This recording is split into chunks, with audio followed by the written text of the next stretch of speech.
नमस्कार, आपल्या चॅनलवरती तुमचे सर्वांचे मनापासून स्वागत आहे। आज आपण बनवणार आहे बीटचा हलवा।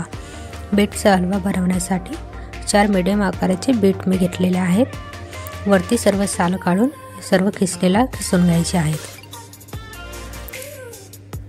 सर्व किसून घेतल्यानंतर आपल्याला एका कढईमध्ये तूप टाकून घ्यायचं आहे।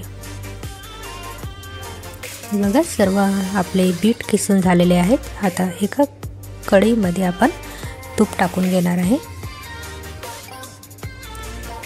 तूप झाल्यानंतर आपल्याला सर्व ड्रायफ्रूट आपल्याला तुपामध्ये परतून घ्यायचे आहेत। त्याच्यासाठी मी घेतले 5-6 बदाम, काजू आणि मनुके।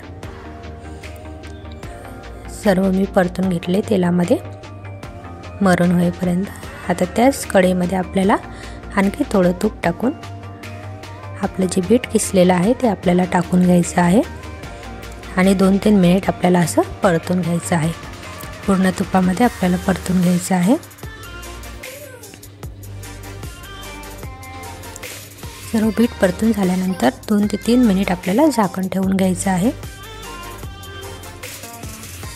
झाकण ठेवून काढलंय आता आपल्याला मस्त परतून असं तुपामध्ये परतलेलं आहे। आता वरतून आपल्याला दूध टाकून घ्यायचं आहे। 1 ग्लास असं दूध मी टाकून घेतलेलं आहे। दूध एवढं आपल्याला टाकून घ्यायचं आहे की जे आपलं जे आहे बीट किसलेलं त्याला पुरेल असं एवढं दूध आपल्याला टाकून घ्यायचं आहे।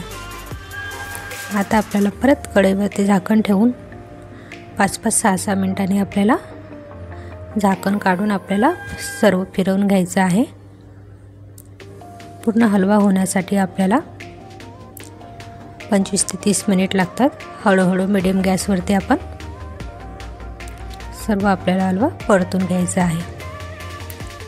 आता मस्त परतल्यानंतर आता आपल्याला वरतून साखर टाकून घ्यायची, चवीनुसार अर्धी वाटी मी साखर टाकून घेतली। सर्व साखर आपल्याला फिरवून घ्यायचे विरघळेपर्यंत। बघा आता कसा कलर आपला चेंज झालेला आहे आणि वरतून जे आपले ड्रायफ्रूट्स होते ते बारीक कट करून मी हलव्यामध्ये टाकून घेते।